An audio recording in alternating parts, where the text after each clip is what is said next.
I just was speaking as if I asked a question, but I was. नहीं आप अपनी story सुनाए, कहाँ से शुरू हुए, कहाँ से कहाँ तक पहुँचे, फिर कहाँ से यहाँ आ गए? From a middle class family, and I'm proud of my roots. Why? I So where were you born? Humble background. Well, my parents happened to be in Dhaka in those days, so I was born there. But I got my education in Karachi mostly, and I have been in. You see, I was the eldest of my 8 brothers and 2 sisters. So being eldest in the family, I had a little bit of responsibility from the very beginning. But but I think, you see, the greatest thing, quality of Pakistani society is its mobility, and particularly in the urban areas. The mobility of population, the mobility of classes is very, very fast. And the greatest thing that I saw in my family and all over that education is the priority that we always attach to. So all my family members, they spread all over the world. They got these opportunities everywhere. They are working. My brother is a doctor, another is an engineer, another is an environmentalist. So all over the world, Canada, UK, America, and then we have all these, So the world is now a globalized village. If you can get the right kind of education and right kind of grooming, the world opens up opportunities which far beyond your imagination. So the world is a small place, but it has become a place of opportunity. So I started with a very humble beginning, and I can tell you that even I used to study in those days in Karachi under the street lights. It used to be 1970, 71, 72, 73, 74, 75, 76, 77 when I gave my CSS exam. I am an economist by background. My passion is economics, passion and finance. It had been, but of course, after giving CSS, while I was a student in university, I didn't prepare for CSS. I never thought I would. Now I was interested in that, to be very frank. But why my friends told me to give this exam, so I gave that exam. And surprisingly, I passed all the subjects and also was among the toppers in Sindh. And then, you see, then I completed my master's. And then, of course, I also did a semester in IBA. But had to drop out because of the fact that I had qualified the CSS, so I had to join the academy. So I left IBA and went to Lahore Academy. So it was 79 for the CSS. 79 that I started my career. Doing what? And then, of course, after the training, they asked me at the exam time also, and also after the exam time, after the training also, they asked me which professional group you would like to join, and I told them I want to join foreign service. It was some sort of a very, some sort of exile by choice. We call it because you go there to Pakistan for time to, but most of your time is spent abroad. Why I say exile? Because I'm a believer in change. I'm a believer in reforms. I'm a believer. I have the conviction that things have to change. Things have to reform. So until the time that we can reform ourselves, and so the foreign service provided me a noble profession of serving my country without creating any bad blood with other segments of population. If I was to push reforms, if I was there in other services. So as clear as that. Now that I'm more or less completed 34 years of my service, I can tell you that I still believe that the reforms are necessary. We should have reforms. We should grow on the learning curve, and we should also learn from. We should keep growing, and we should learn from the best practices from everywhere. So that has been always my thought process. So my passion has been, of course, economics and finance, particularly the global financial situation that you see is one of my favorite passions to study, how it all started and where is it going to end up. Apart from that, my two other passions are the sinology, and which actually has become my dominant passion, because I have worked 10 years in China and I have no problem in speaking and understanding and listening to Chinese. I can read 70%, but my writing is not as good. I've forgotten some of these characters, but as my speech and my understanding and listening is 100%, I would say. So I have no problem. So that has encouraged me, and I have developed a passion for the China world, the Mac China world. So being in Singapore is also by choice for me, because I had so many other options. But the fact that I'm in Singapore is also to see Singapore, to see the China world from a different direction.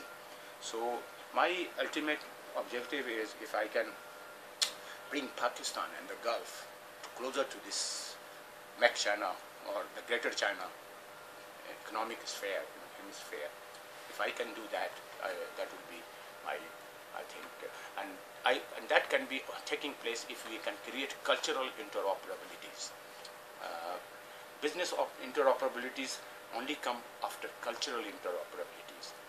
They don't come the reverse way. You see, my efforts have been to see what I can contribute in this respect. So I have I've written a book which the government has been kind enough to allow me to publish it. It will be the first book in Pakistan in Chinese language, and that will be to enable as a self-help kit book, not just talking in fiction or talking blah blah, but a book which aims to enable any person who is serious of learning Mandarin to pick up on Mandarin. So Urdu to Mandarin. From Urdu to Mandarin, and also English, Urdu, and Pinyin. So they are all there, and with an effort by me to make it as you can say, as convenient as possible for a beginner. So that is one of my effort, but there are so many other of my schemes that I have, plans that I have, and I can tell you sinology is truly my passion. I have hundreds of books in Mandarin, in dozens of dictionaries in Mandarin and English, so I have do some research on that. That's my first passion. Second is, of course, my passion that you heard just now, the economic and global finance management and global financial picture is my second passion, and I've written many papers in this respect. Some of these are going to be published very soon. So that is another passion I have, and many people, after reading what they say, that probably you could make easily a career in international IFIs and that, but that is not my objective, because I don't want to do any job or such. I want to just do what I like to do. And the third is, my passion is still evolving, and that is the passion that I call soft power. The books on inspirational sciences or motivational sciences, books where actually is what you call as intangibles that go into making of a civilization, of a human being, of a company. All these intangibles is an interesting area of study. Leadership qualities, for instance, management skills, and then cultural elements in development, cultural and psychological. Francis Fujiyama is known by the book End of History, but he had written another book, Trust. Trust, I read, is even better, but that didn't pick up as a second bestseller. But it is just bestsellers. But then there are other bestsellers. So I have read great Americans like Dale Carnegie, and this all books by Rockefeller, and books by Kissinger, and also Zibinski, and on and on and on and on. Friedman, and so I am a very avid reader. So the greatest thing that I've seen in some of these inspirational books, 7 Ways to Success and 7 this and 7 that, these are self-help kits, basically. These inspire individuals and also, these inspire individuals and also tell him tell him his way of salvation, maybe, to achieving, what the goals he has set for himself. So I think, this is a third of my passion. I hope I could also be able to establish some sort of inspirational institutes or centers in Pakistan when I retire, where you have this motivation sciences being taught. At the moment, we don't teach motivation sciences. So in my way, I have a thoughts of things that are not happening, that are not there in Pakistan. So I might be actually the harbinger, or maybe the beginner, or maybe the initiator of a lot of things that, for instance, just simple example, motivation science is not taught as a discipline in Pakistan. There is no concept of motivation. Let's teach it. Huh? Let's teach it. Let's teach it. Absolutely. This is it. There was no Chinese book in Pakistan, so let's make it. Exactly. That is all it is. This is the change you want to be. Be the change you want to be. That's what in fact, another inspiration. So I had heard this, be the change you want to be, 25 years or 30 years ago. So that is it. We don't have to complain. No, I mean, whom have we to complain to? I mean, this is our country. We have to do it, and we have to make it. And the best thing is we can do it, and that is it. Can do. It is possible. There is nothing that is impossible. In what I see in my life, that even the word impossible says that I am possible. So I believe in that it is very true that nothing is can-do approach. And everything can be done. So I have worked in all my 34 years. So where did you go first? Which country did you go first? first? I was first posted to China, and in those days language learning. 34 years ago. 34 years ago, 1980, roughly 33 years ago, 1980, and so then I was sent for language, and I mean, learning the language was not an easy thing.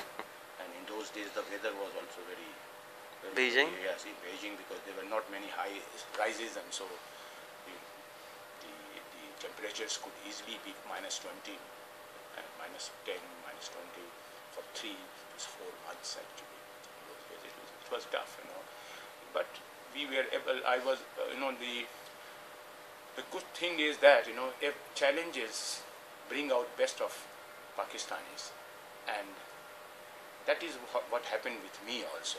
That the more challenging the Mandarin was, the more I actually got to love it, and ultimately I feel now to enjoy Mandarin, and Mandarins also enjoy me. So that happened to that sort of. So I started with China, and then I stayed there 7 years and had a wonderful. I think I could write treatise of books if I had time on the history, witness to history of what happened in China, China's transition to modern economy. It happened in front of my eyes, because that was, in 1979 they took the decision to open up. So that depends on if. You went as an ambassador in 80s. You went as an ambassador. I was their secretary. They call it. I was a junior diplomat. I was third secretary, second secretary, and I spent 7 years there. And then second time I went there was in 2001. So after China, where did you go? After China, I actually came back to Islamabad, and then I went to Harare. Where is that? Well, I went to Geneva for a year, and then came back, and then I went to for a posting. I went to Harare, Zimbabwe. Wow. There, the posting itself may not have been as it was one place where we were just accredited to a number of African countries, region countries. But the most interesting thing that I happened to be at the most interesting phase of history there, and that was the transition in South Africa. So during my time stay there, we were looking after South Africa also, and so Mr. Mandela had been released, and I met him 7 times. And in fact, I arranged his visit to Pakistan before any other country. Wow. So he came to Pakistan in August 1992, and before he went anywhere. So that was sort of a thing that, I was a junior diplomat. I was charge affairs in Harare, and when I went there, and I met him first time, he mentioned to me about the inspiration that he had from Qaid Azam Muhammad Ali Jinnah. He used to read his book on constitutional struggle during his imprisonment in Robin prison. So I went to also, and when I went here, there are so many times I met him, and he visited Pakistan. So, and then you see, that was my greatest sort of thing that I left Harare in 1993 December. Another thing that I contributed there was that the first cooperation that happened between South Africa and Pakistan after their apartheid was actually the deputation of Pakistani doctors there. So I happened to be right at the right time there. We were able to have 1,000 Pakistani doctors in South Africa before the other doctors reached there. So we were able to promote Pakistan's and then we had I also did some Raki for missions for your establishing our embassy there, and so I helped my officers to establish their embassy physical presence there In Harare. No, in South Africa. In South Africa. So being in Harare, I was the focal point for whole of South African region, more or less. And so you see, it has been my great thing to see our relationship grow. I mean, I was a witness to history as it happened there. Then I was posted to Dushanbe, Central Asia. And Which country is that? it was Tajikistan. Tajikistan. And Tajikistan is one country where actually at that time they had gone through a civil war. So, and there was a struggle between the pro-communist and freedom forces or something like that. So they were. So I went there when nobody was very keen to go there. But I went there. It was a difficult situation because Tajikistan in those days used to have very hardship conditions. But I told my government that you can send me anywhere where Pakistan requires me. And my going there, went there with my family, and I had to send back my family subsequently because of the real hardship conditions. But I bore all the hardship conditions there, and I think I established the embassy. And when I established the embassy, then even ambassadors, it was elevated to ambassador level. So I was able to create the foundation of Pakistan's presence in Central Asia. A lot of work done there. A lot of work, and so first thing that I did there after reaching there was to master the Persian language, because that's. So they speak Persian there? They speak Persian. So They don't speak Russian? No, and I learned the Persian, you'll be surprised, through Cyrillic alphabets, Russian alphabet, because they use the Russian alphabet there. But then I didn't mind the challenge, because nothing can be challenging, So I had to rush, if I had to learn Persian through Cyrillic or through any other language, I would do that, because once I decide to do a thing, I will do it, and I will make it happen. So I learned the Persian language, and I used to, during my stay in Dushanbe, the people started liking me because, as you know, language is a big instrument of soft power. So, in fact, I used to say poetry in Persian, and also, Shahnama and Muqaddama. You see the Rudaki and Firdausi and Allama Iqbal, and so this. So I spent there nearly 3 years. And then I was posted to Brussels, European Union headquarters in Belgium. Well, this was a different posting because you are right at the center of Europe, of what is happening. Particularly, it proved to be to a lot of inspiration for me because I myself, as an economist, I drew a lot of interest in what European Monetary Union was doing. So particularly EMU, that you say, the Monetary Union and the birth of Euro. So I was a witness to the birth of Euro. So, I don't know, God has made me always being witness to some historic things. And it all started, witness to the China's transformation, witness to South Africa's transformation, witness to the new Tajikistan that they are building, in Central Asia, or you can say witness to new transformation of Central Asia after the Soviet Union's breakup. And then when I went to Brussels, I didn't expect myself to be having another witness to another historic thing that has happened, and that is the birth of Euro. I mean, incredible. I don't know what God has in store for me, At times I really think what is. And let me tell you, and then, the Euro was evolving. So all this, 3-tier integration process was being done, customs liberalization, and then you have this monetary, first you had this, what do you call, the consular liberalization of travel and immigration, and then you had the customs liberalization, then you had this monetary liberalization. And so, it was supposed to be, the fiscal was supposed to be the next one. So, and then foreign policy and defense integration also was supposed to follow after that.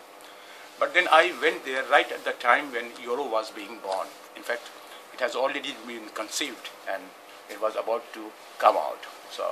So you see, this was a very interesting phase of European Union's integration process. And a phase which continues to be debated even now, despite the lapse of 12 years.